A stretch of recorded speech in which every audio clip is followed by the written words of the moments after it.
দুবাইয়ের viral cream রুটি সাথে কুষ্টিয়া জেলার বিখ্যাত পোড়া রুটির কথা কম বেশি কিন্তু আমরা সবাই শুনেছি, কিন্তু আমরা অনেকেই আছি যারা এই দুইটা অথেন্টিক ভাইরাল রেসিপি এখনও ট্রাই করিনি। আসসালামু আলাইকুম, আমি আজকে আপনাদের করে দেখাবো এই ভাইরাল দুইটা খাবারের একেবারেই অথেন্টিক রেসিপি। এখন প্রথমে আমি আপনাদের করে দেখাবো দুবাইয়ের ভাইরাল ক্রিম রুটি বা ভাইরাল কারাক চিজি টোস্ট। আর এর জন্য প্রথমেই আমরা মশলা চায়ের প্রিপারেশনটা করে নেব। তাই এখানে আমি চুলার মিডিয়াম হিটে একটা প্যানের মধ্যে দিয়ে দেব মেজারমেন্ট কাপের 2 কাপ পরিমাণ পানি। এখন কিছুটা সময় জাল দেওয়ার পর যখন দেখবেন পানির মধ্যে বলক আসতে শুরু করেছে, এ পর্যায়ের মধ্যে আমি অ্যাড করে দেব 2 চা চামচ চা পাতা, আর দিয়ে দেব কিছু আস্ত গরম মশলা। এখানে আমি বড় সাইজের একটা তেজপাতা মাঝখান দিয়ে ছিঁড়ে নিয়েছি, এলাচ নিয়েছি 4-5টা, লবঙ্গ নিয়েছি 3-4টা, দারচিনি নিয়েছি 1 ইঞ্চির 2 স্টিক।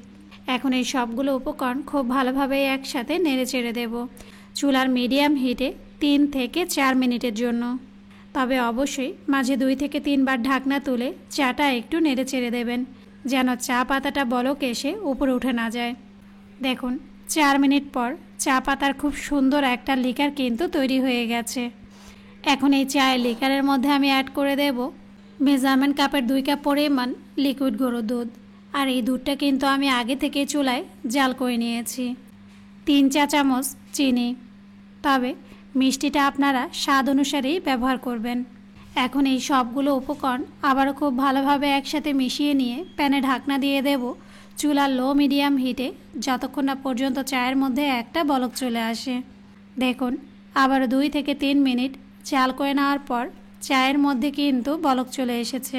আর এ পর্যায়ে আপনারা একটু খেয়াল করলেই বুঝতে পারবেন চায়ের কালারটা কতটা পারফেক্ট হয়েছে। এখন চুলাটা বন্ধ করে দেব এবং এই চাটা আমরা চুলা থেকে নামিয়ে একটা স্টেনার দিয়ে ছেঁকে একটা সাইডে রেখে দেব। সেই সাথে ভাইরাল ক্রিম রুটি তৈরি করার প্রিপারেশনে চলে যাব।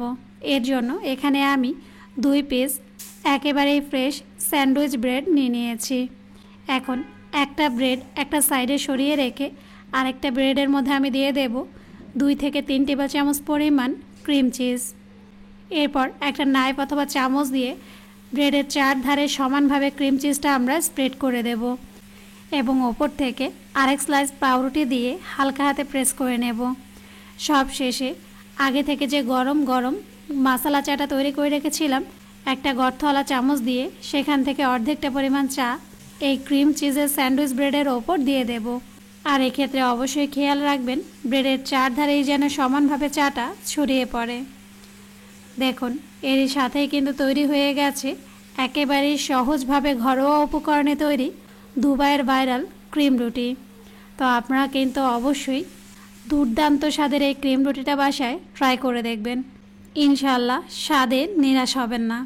এখন আমি আপনাদের করে দেখাবো কুষ্টিয়া জেলার বিখ্যাত পোড়া রুটি।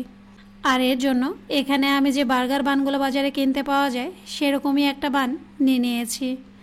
এখন এই বানের মাঝখানে ঠিক এরকমই একটা কাঠি চামচ অথবা লোহার শিক গেঁথে দেব।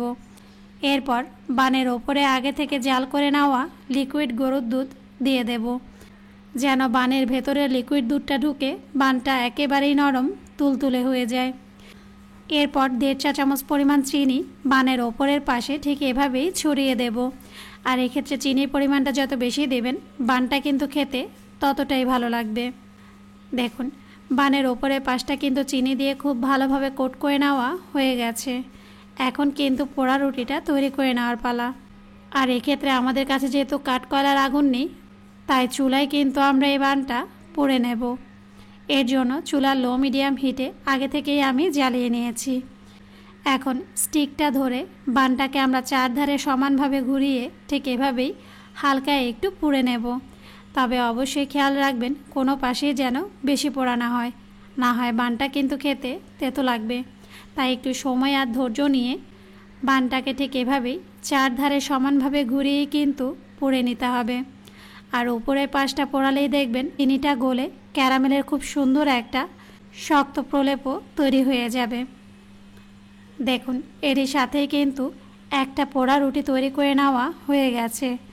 এখন কিন্তু এই পোড়া রুটিটা সার্ভ করে নেওয়ার পালা। আর এই জন্যই আগে থেকেই কিন্তু আমরা মশলা চাটা রেডি করে রেখেছি, সেই সাথে বিখ্যাত পোড়া রুটি। এখন একটা রুটি আমি আপনাদের একটু দেখিয়ে দিচ্ছি। দেখুন, রুটির ওপরটা কিন্তু ক্যারামেলের কারণে একেবারে চকচকে আর শক্তপোক্ত থাকবে, কিন্তু রুটিটা যখনই আপনারা মাঝখান দিয়ে ঠিক এভাবেই ছিঁড়ে নেবেন, ভেতরে দুধে ভেজানো একেবারেই নরম তুলতুলে বানরুটি। তো আপনারা কিন্তু অবশ্যই এই দুইটা ভাইরাল রেসিপি ট্রাই করে দেখবেন। আর এই পোড়া রুটিটা কিন্তু মালাই চার সাথে খেতে এক কথায় অসাধারণ লাগে। তো আপনারা কিন্তু অবশ্যই এই দুইটা ভাইরাল রেসিপি ট্রাই করে দেখবেন। তো আজ এ পর্যন্তই। আল্লাহ হাফেজ।